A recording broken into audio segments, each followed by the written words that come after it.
안녕하세요. 오늘은 2020년 9월 21일 월요일입니다.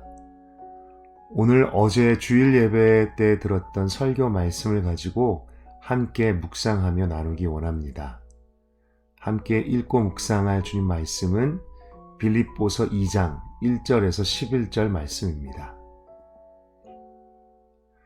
그러므로 그리스도 안에 무슨 권면이나 사랑의 무슨 위로나 성령의 무슨 교제나 긍휼이나 자비가 있거든 마음을 같이하여 같은 사랑을 가지고 뜻을 합하며 한 마음을 품어 아무 일에든지 다툼이나 허영으로 하지 말고 오직 겸손한 마음으로 각각 자기보다 남을 낮게 여기고 각각 자기 일을 돌볼 뿐더러 또한 각각 다른 사람들의 일을 돌보아 나의 기쁨을 충만하게 하라. 너희 안에 이 마음을 품으라. 곧 그리스도 예수의 마음이니 그는 근본 하나님의 본체시나 하나님과 동등됨을 취할 것으로 여기지 아니하시고 오히려 자기를 비워 종의 형체를 가지사 사람들과 같이 되셨고 사람의 모양으로 나타나사 자기를 낮추시고 죽기까지 복종하셨으니 곧 십자가의 죽으심이라. 이러므로 하나님이 그를 지극히 높여 모든 이름 위에 뛰어난 이름을 주사 하늘에 있는 자들과 땅에 있는 자들과 땅 아래에 있는 자들로 모든 무릎을 예수의 이름에 꿇게 하시고 모든 입으로 예수 그리스도를 주라 시인하여 하나님 아버지께 영광을 돌리게 하셨느니라. 어제 우리는 겸손, 낮게 여기라 라는 제목으로 말씀을 들었습니다. 하나님께서는 우리를 공동체 안에 두셨고 우리는 공동체 없이 신앙생활을 할 수가 없습니다. 그런데 우리가 건강한 공동체, 좋은 공동체를 이루는 것이 정말 쉽지 않다는 것에 공감을 합니다. 빌립보 교회도 그렇고 오늘날의 교회들 그리고 우리 교회도 그렇고 너무나 다양한 사람들, 나와는 다른 사람들이 한데 모여서 함께 신앙생활을 한다는 것이 쉽지가 않습니다. 말씀을 들으며 제 속에 이런 질문이 하나 떠오릅니다. 하나님은 왜 우리를 공동체 안에 두셨을까? 교회 생활을 오랫동안 해오면서 자주 생각했던 질문이었습니다. 혼자서 신앙생활하면 안 될까? 나 혼자서 스스로 하나님과의 관계를 잘 맺으면 그것으로 충분하지 않을까? 왜 공동체가 필요한가? 공동체 안에서 관계로 상처 입는 수많은 사람들, 그런데도 왜 굳이 공동체가, 교회가 필요한 것일까? 그 이유가 공동체가 아니면 우리의 신앙이 성장하지 않기 때문일까? 우리는 어떤 사람도 혼자서는 생활할 수 없는 존재이기 때문일까? 혹은 교회만이 어둠의 세력, 사탄의 세력에 맞서 싸울 수 있는 영적인 성루, 요새가 되기 때문일까? 모두 맞는 이유일 것 같습니다. 그런데 더 근본적인 이유가 있지 않을까 생각해 봅니다. 하나님은 우리를 축복의 통로로 부르셨습니다. 복음의 통로로 부르셨습니다. 나를 그분의 자녀로 삼으시고 복과 생명을 주시고 내가 그 복과 생명의 통로가 되어서 다른 이들에게 그를 전하게 하시기 위하여 하나님은 저를 구원하셨습니다. 우리를 구원하셨습니다. 하나님의 구원은 나의 구원에만 목적이 있지 않습니다. 나를 통해 이웃을, 공동체를, 세상을 구원하기 원하십니다.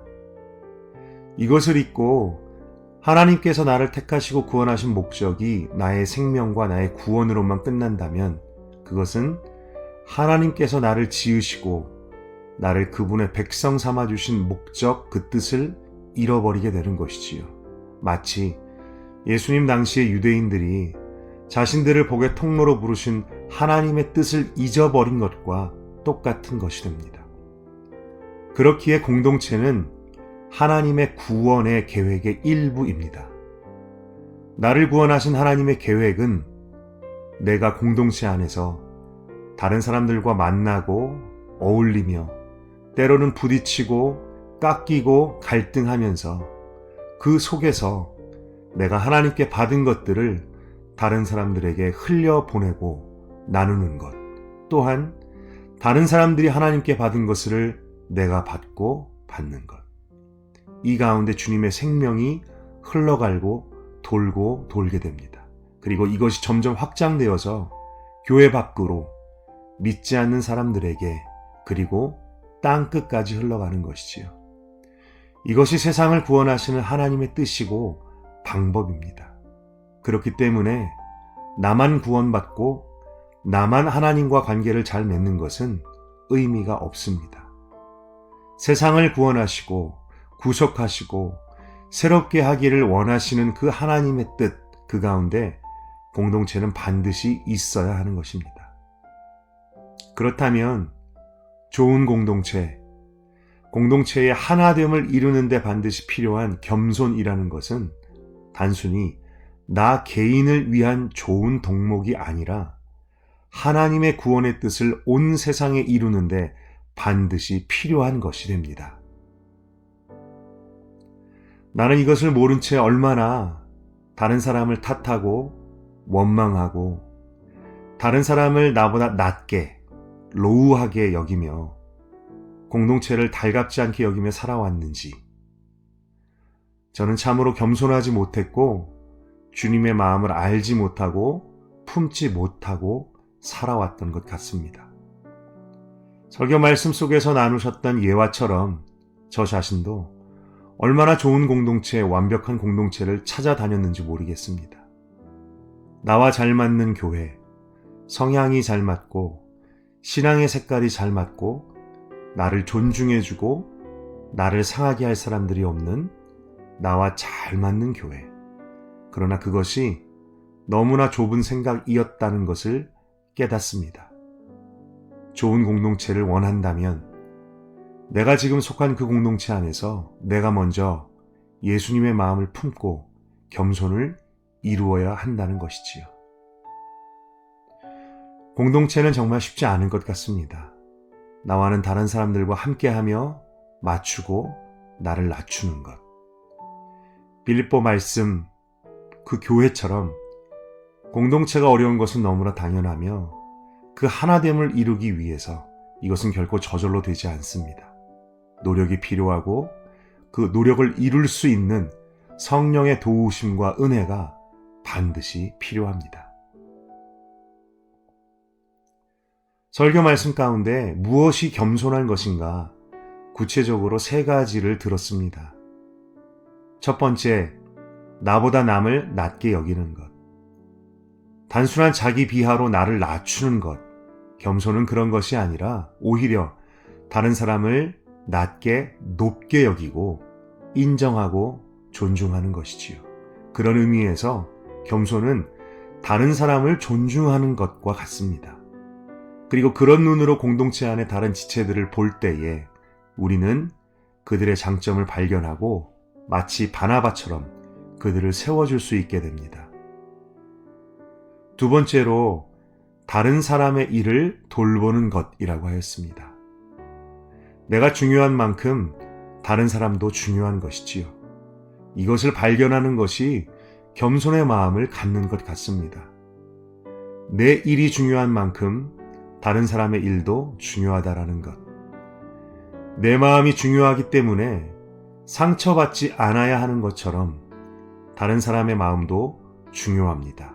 그러므로 보호받고 존중받아야 합니다.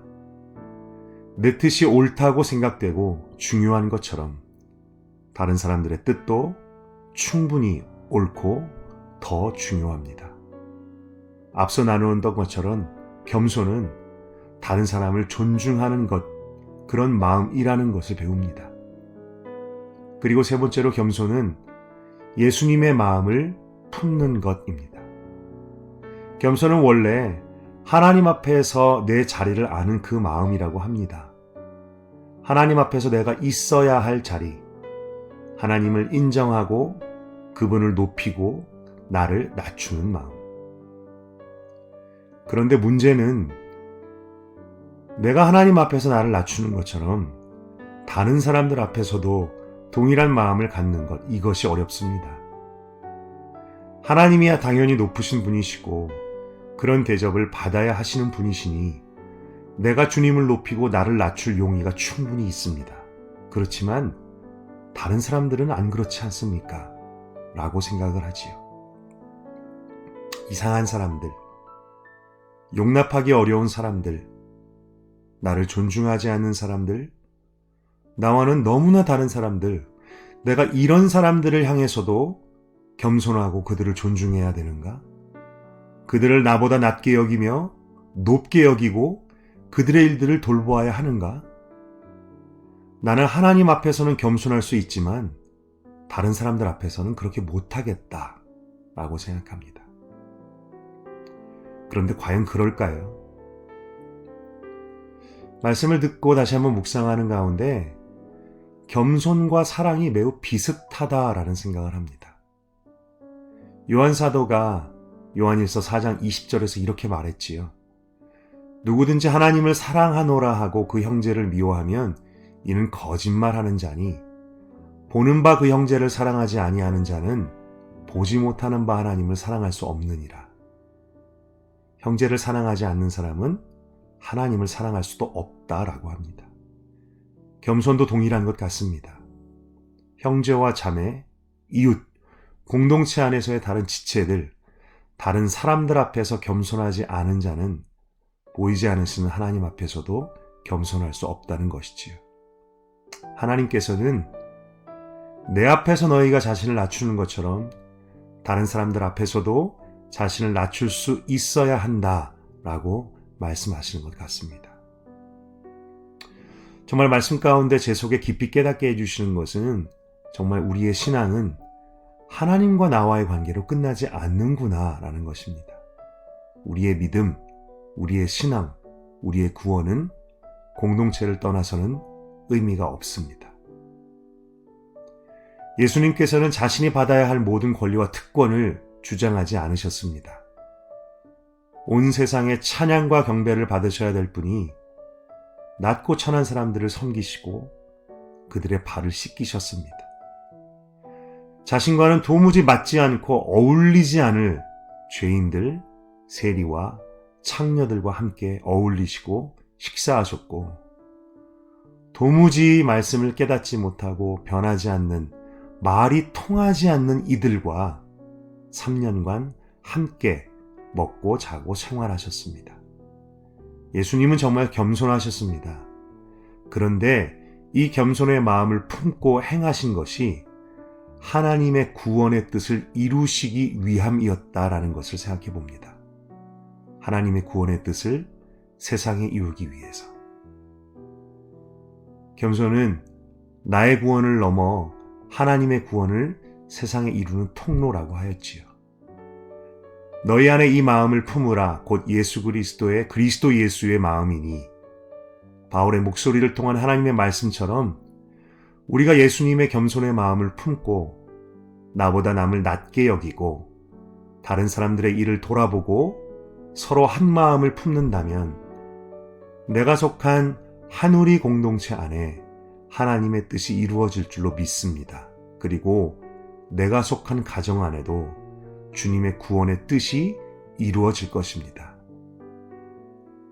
이것을 위해서 우리는 각자가 어떻게 주님의 마음을 품고 겸손할 수 있을까요? 어떻게 이 겸손을 마음의 덕목이 아니라 공동체 안에서의 나의 순종의 삶, 순종의 행위로 이룰 수 있을까요? 다른 사람들을 겸손의 눈으로 바라보는 것, 다른 사람들의 장점을 찾아보는 것, 나의 목소리를 낮추고 줄이고 다른 사람들의 목소리에 더 크게 귀 기울이는 것, 나의 권리, 내가 옳다고 생각하는 것을 주장하지 않는 것, 고집부리지 않는 것, 다른 이들의 의견은 일단 존중하며 듣는 것, 나의 기도 제목이 중요한 만큼 다른 이들을 위해서 기도하는 것, 내가 은혜 받는 것이 중요한 만큼 내가 은혜를 못 받아도 다른 이들이 은혜 받을 수 있도록 섬기는 것. 여러분의 삶에는, 여러분의 가정에는, 여러분의 교회에는 어떤 것을 적용할 수 있을까요?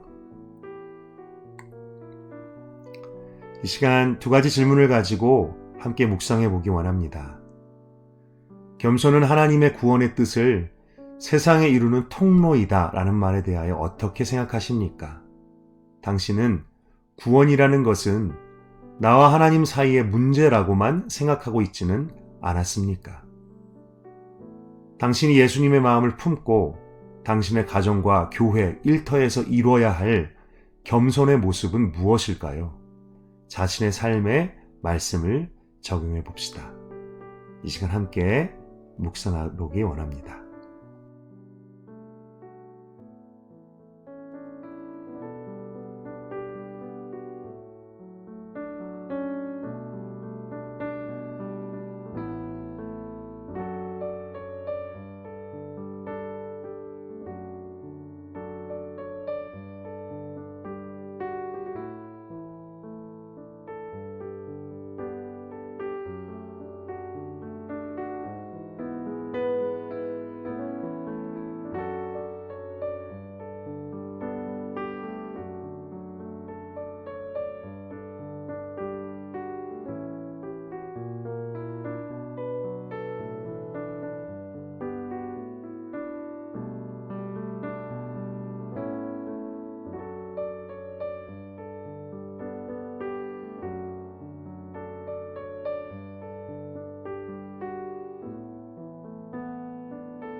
이 시간 함께 기도하겠습니다.